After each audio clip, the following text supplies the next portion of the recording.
dash cam mode. Toyota dropped 2 million cars, maybe more this year, and I think they're going to be down to 7 million next year.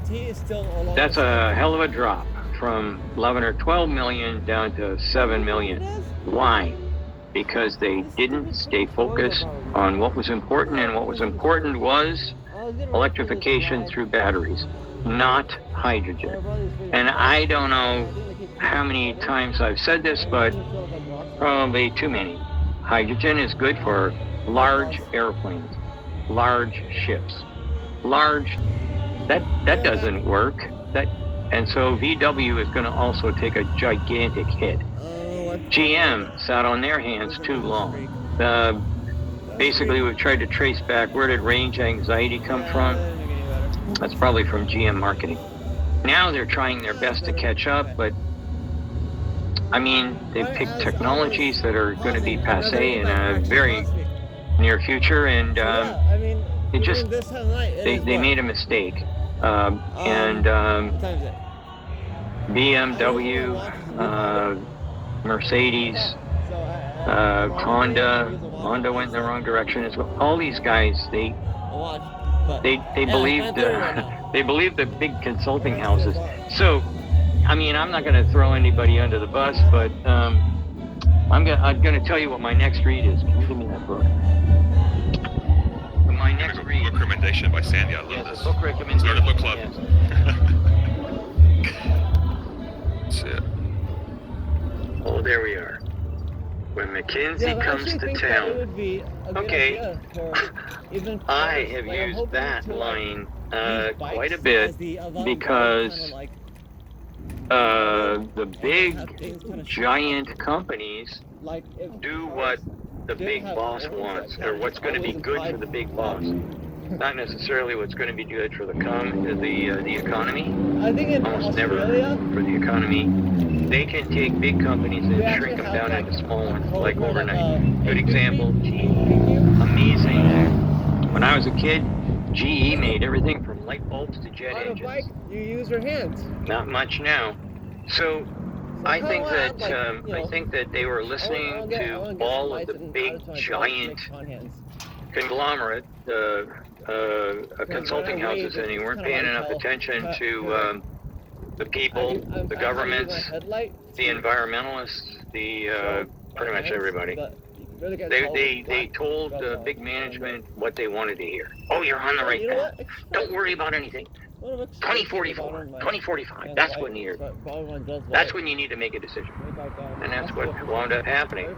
In China, that did not happen at all. So BYD, I think, is going to give Tesla a run for their money, because BYD has got huge factories for making batteries. They own tremendous amounts of, not now. Now they're, or let's say for right now, they're the biggest. But I think there's going to be big changes coming down the pike real fast.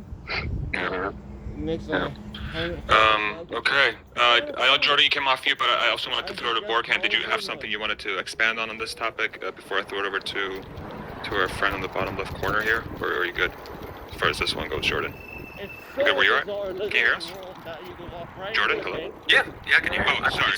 I thought you said you were going to talk to, or Borgen had a question. Oh, no, I wasn't sure if you wanted to expand on the point that Sandy just made before. Oh, in terms That's how you of, come off I've been mute. thinking all through this. So, like, in terms of, like this Chinese invasion, BYD, etc. I imagine they're going to have to, or they're going to continue saturating their own market. But when do you expect that we'll really see a ramp of those vehicles in the United States? Like, hitting like hundreds of thousands of vehicles per year. Is that something we should expect before 2025 or after 2025? Because I'm seeing the same thing. It's just when I look at the battery packs of other manufacturers compared to Teslas, and when I look at BYDs, there's two levels to the game. There's the structural packs, and then there's the old style last gen packs that everybody else is producing. Right. Yeah. So I'm not sure if you ever saw the little video or whatever where I talk about the Valley of Death. Now I called it Death Valley, but I don't use my own research all the time. If somebody agrees with me, then I'm going to say, hey, you know what? Hey, this looks like I could put two of these things right over the top of it, hold it up to the ceiling here, the light, and I can see right through it. So Connect the Dots also did the exact same thing as what I did. And I said 2025 is when the invasion will start. And it'll start because there's demand but no supply. And that's when you're going to start to see big companies tripping over themselves, faltering, whatever you want to call it. And that is going to be the beginning of the end. And it's just like what happened when, GM started bringing out little cars, the Vega. My brother had one of those. It seized the engine seized up. Then they had all kinds of little cars that they were just trying to make them cheap, and they didn't have what Toyota and Honda and actually at the time Datsun had that turned into Nissan. But that kind of stuff, they didn't have anything that could compete with that, and they wound up losing. 2025, and then it's going to dip way into, and that's when the valley of death happens. So you can see the curve goes up, and then it goes down like that.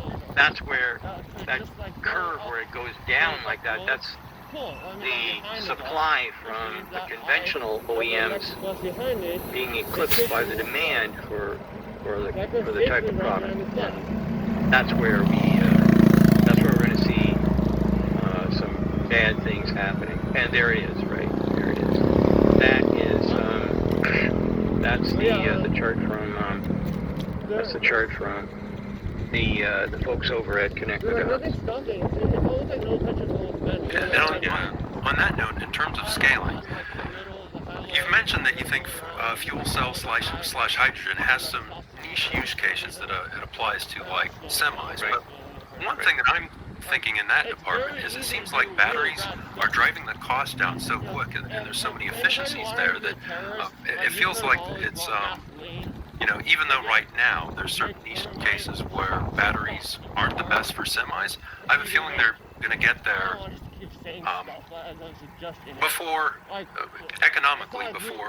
hydrogen fuel cell vehicles get there. Do you have any thoughts on that? Because it just seems like it's the first to scale, I guess, in my view. Is whoever scales the quickest, that's who's going to dominate the market. Okay, so there is range anxiety when you get to truckers. They need to move from here to there, and they need to do it in a hurry. And then there's the other thing. Batteries weigh a lot, and the more batteries I have, the less load I can carry. So if you're talking to a long hauler, what's lighter? A couple of tubes of hydrogen and a fuel cell, or more battery packs. And what it comes right down to is that there is a crossover point there, just like what you saw with the Valley of Death. The crossover point happens when you start looking at continuous runs for more than 300 miles, 300 miles for sure. And that's where the big truck guys are going to be looking for something that is going to give them that long range. And I know Nikola was thrown under the bus and blah, blah, blah. Okay, so I drove their truck, and it drives really nice, it works really well. And the thing that it's got over everybody else is range. It's got a lot more range than everyone else. And it's faster to eject. You can eject all those canisters in no time flat and pop in new canisters. And truckers are very interested in getting from point A to point B as quickly as they can, so they can get another load and go somewhere else. And that's why I think that, and by the way, I don't know if you're aware of it, but you still have to have a shitload of batteries. To get from point A to point B, it's not just some fuel cell, because all that thing does is charge batteries. And it's better to do it with a fuel cell and hydrogen than it is to do it with a small diesel pump engine or something like that, or a turbine.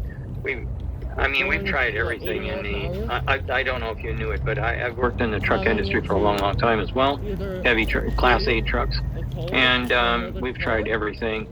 this is where a fuel cell does shine. It works out just fine for this kind of an application for long haul trucks. The short haul trucks don't need it. Just have the batteries. You don't need it. Long haul, the truckers are going to want that. They're going to demand it, actually. What do you think would drive them to switch from diesel to hydrogen? Would it be the economics? They're ready to do it now. No, they're ready to do it now. All right. Nobody wants the stink. No one wants the diesel fuel. No one, actually, one of the things I do know, and I'm not sure if it's publicized or whatever, but on the Oxnard docks in Los Angeles, or around Los Angeles, there's a whole bunch of Nikola trucks out there. And if you go near the docks, you can see miles of trucks. And they're all sitting there idling because it's too damn hot to open your window and just turn off. So you've got them idling. And then you've got the Nikola trucks just sitting there. They're not making any pollution. Everybody inside the cab is still nice and cool. On and on and on. Now, I don't know if they're publicizing that or not, but I went down and have a look. And if you're in California and you need a day trip or something and you want to go and see, just go down and have a look at the docks and have a look at how much shit is going into the air. I'm telling you, you can hardly breathe in that neighborhood. What's the name of this area, Sandy, again? The LA docks are Oxnard. Oxnard is just outside of LA. And if you go to the LA docks, there's plenty of cargo ships coming in there. The other guys that are looking for that are the guys in Singapore. They're also not really interested in having. They have tugs. They don't really use long haul trucks and whatnot. But they have tugs that you get a bunch of sea containers, and they go into like a palletized unit or whatever, and then they drive from place to place. They're all electric now. They're looking at hydrogen because they want to keep going all day long. But that's not another issue. Gotcha. For that application, it's perfect. You couldn't ask for better. You can run 24 hours a day with that kind of stuff. With Class 8 deliveries under 300 miles, doesn't make any sense at all. Got it. Ishan, I saw you come off mute for the semi-discussion. Go for it. Yeah, so it's a great point, Sandy, that you said for long haul hydrogen might make sense. But recently with the North American charging standard, we understand that the Tesla connector can essentially charge up to 1 megawatt hours, right? And if you consider like even the higher range trucks that Tesla is planning, the semis, it'll probably give like 200, 300, 400 miles of range in 30 to 40 minute stops, considering that truckers never really are at the peak of the load capacity that trucks are designed for. It's probably around 15-60%, right, of 82,000 tons. No, not tons. Sorry, pounds. Kgs. Yeah, or kilograms. Right. Yeah, whatever. Kilograms. Yeah. So they're probably at 50-60%. So that's a huge, distance multiplier or range multiplier, I'd say. So, considering things like this, is it still feasible to have like a significant market share of long haul trucking, be battery electric versus absolutely needing to go to hydrogen? Well, I never said that it was going to be the large haul trucks are going to be that's not going to be the standard. They don't. Not everybody needs that kind of stuff. So, like I said, 300 miles and below, there's no reason for anything but battery. Above that, yeah, that's when you start looking at this stuff becomes more and more feasible. And as far as truckloads are concerned, you probably noticed on the side of the road there's all those weigh stations. Yeah, there's lots of guys that they get nailed for being overloaded. And I think that in the future, it's going to be something where it's just economics. If the trucker can get if he sees a difference in the cost of doing just batteries, or if it's hydrogen and batteries, he'll figure it out and he'll go in that direction. Truckers are very shrewd, because a lot of them are independent. They're very, very shrewd businessmen. They don't want to know about what the price of the truck. They want to know what's the cost, the life cycle cost of the truck. And that's where you see these guys, you say, wow, we're going to put brand X diesel engine in your truck.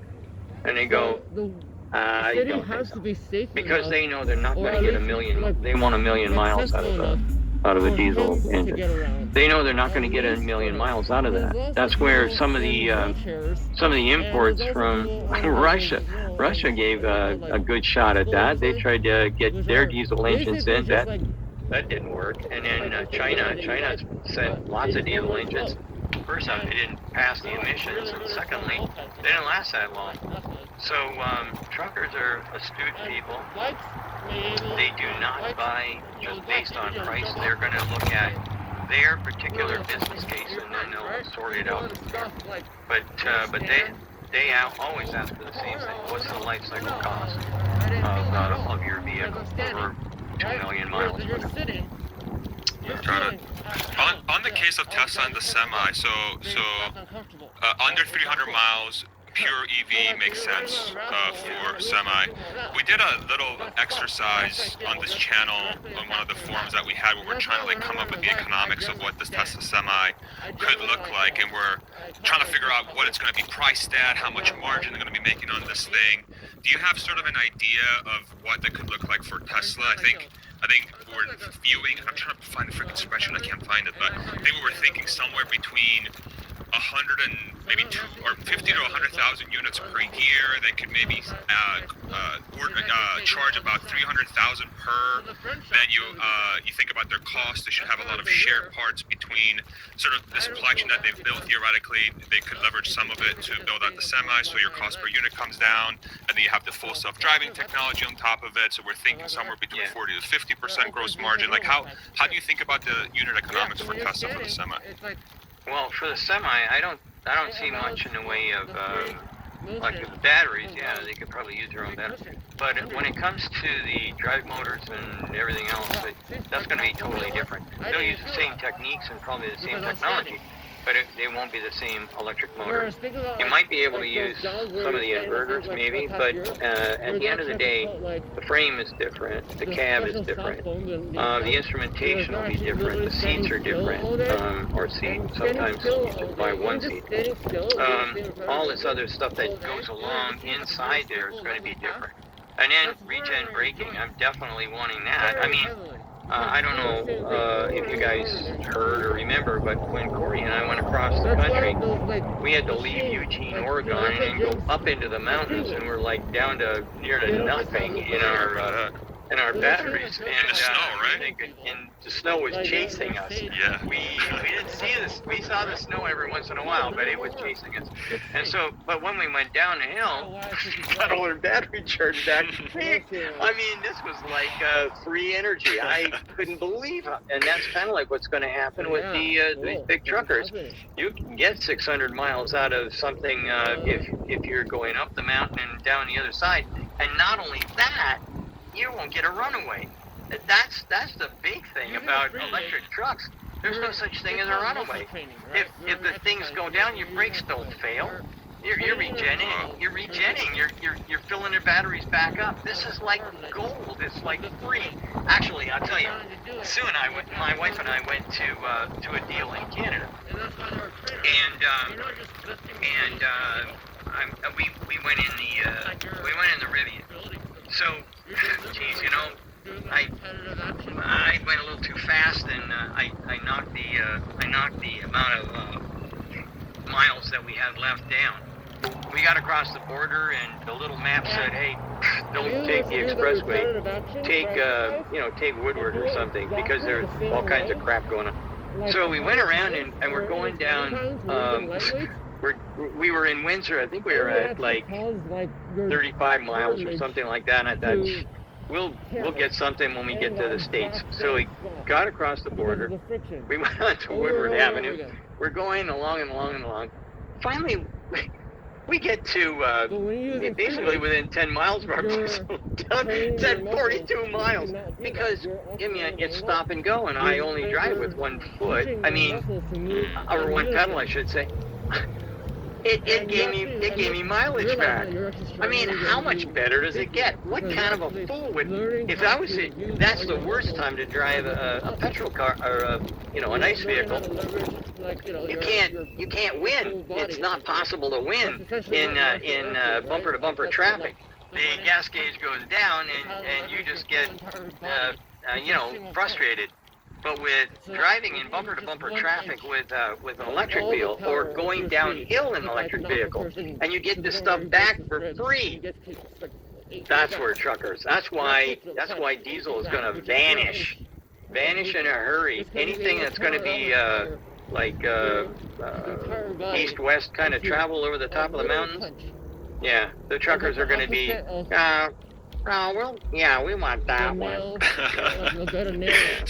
So I guess from a unit economics perspective, then Tesla could be making. So there's going to be a lot of demand for it, obviously, especially for the 300-mile sub sort of thing. So theoretically, there should be a lot of demand. Is it unreasonable to expect for Tesla to be able to charge about $200,000 to $300,000 for these things and make 50% plus margin on them, or are we thinking about this incorrectly? Gross margin, 50% gross margin. Yes, sir.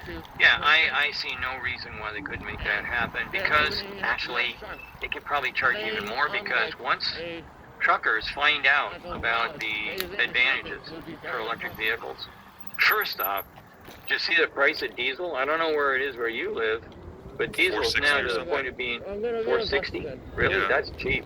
It's $5.50 over here. Texas, it's $5.50 right now. Yeah. So, and that's only. I love politics. Tell us all about it, Stanley. We have no reserves left. I don't know. That was a great. If I was in the Democratic Party and I wanted to change everybody's mind about the cost of gasoline in the future, I'd have done exactly the same thing. That was genius.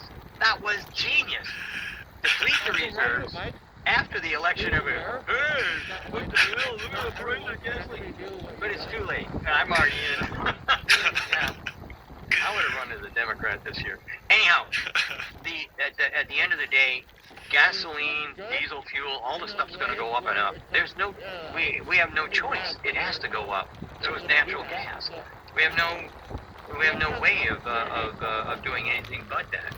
And electricity is going to look like the golden opportunity from a business standpoint if you're a trucker. Interesting. So it's going to be a forced transition through economics more than anything here, which is really the best way to have a transition in the end. It is. No more sticky. The real transition no government has ever talked anybody into anything for more than a couple of years. This transition is going to happen because economically it's the right way to go. Makes sense. That's what I say. Yeah. Hans, go for it. So, yeah, I'm curious so we heard that Tesla's not making the current Semi with 4680 batteries. So, A, is that a surprise? What do you think they're using? Is it the 1865s or is it going to be the 2170s? And then do you see that changing are they going to move to 4680s as they scale that up and do a structural battery pack? That's just a matter of being able to produce product and which one makes the most sense as far as cost is concerned. Right now, scaling up the 4680s is turned out to be a bit of an issue because they've got so many people that want that battery. So the demand is in the cars, and those cars they work a lot better. Everybody that I know of that's got a Model Y with 4680s in it is tap dancing all the way to the bank. They're happy. Everything's good about the 4680s in the cars. To put it into the trucks, the big trucks, it depends on when the truck actually comes out and how quickly Tesla has ramped up the 4680 builds. But 2170s, they got tremendous. I mean, there's nothing. Okay, it's a little heavier, and you get a little more power out of the 4680s, but so what? I don't need that as a truck driver. I just need to get from point A to point B, and I want it at a good price, and I don't want the batteries to die. 2170 works just fine. So I think that's probably what they're gonna go for, and that's what most car companies are looking at anyway. They might even drop down, although I doubt it, but they may even drop down to LFP batteries on those big rigs. It's hard to say. I haven't got a real good handle on what could work because no one's ever really done the experiments. And that's, I mean, we're talking right now, but really, I'm speculating or guessing. I don't have good hard data in back of this. It's just based on my experiences in the past and what I'm pretty sure about as far as what the future is. Got it. Jordan, go for it. Do you think there would actually be any benefit to a 4680 structural pack in the semi? Because I'm assuming it's like a body-on-frame design. So would it? Yeah, no kidding.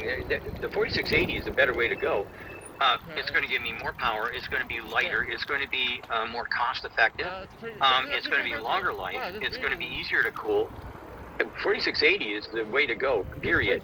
That's why there's a whole bunch of guys in China and in Korea that are copying it right now. They're doing everything they can. They've changed a little bit here and there, but it's basically the 4680 because that is a perfect form factor. When we were fooling around with, I don't want to get into too much, but anyway, we were fooling around with battery design, and so we had a 5080. And it didn't quite get to where we were hoping it would get, but with the 46, by making it slightly smaller, it's easier to cool. I can pack them in tighter. I mean, this is just nothing but a big ass math problem. It's always the same thing. If you always can break it down to mathematics or physics, you're in. That's how you do it. Sandy just came up with a new merch line for you guys. It's nothing but a big ass math problem. Get somebody on it. Yeah, there you go. Yeah, nothing but a big. It's true. I mean, you think about it. I'm never going to be a marriage counselor, and if you've got a love life problem, you come to the wrong store. But everything to me is just a math problem. It always works out to whether it's electrics, electronics, cooling, heating, mechanics. I don't give a shit. It doesn't matter. It's always comes down to a math problem. Some are solvable, and some have to be worked on, and then they're solvable. But all problems, apart from, like I say, more emotion and all that crap. If it's not human involved, it's solvable. Yeah. Well, there's always humans involved. It's just that when they start going on about my cat got run over, or my wife ran away. I don't care. Get out. It's still a math problem.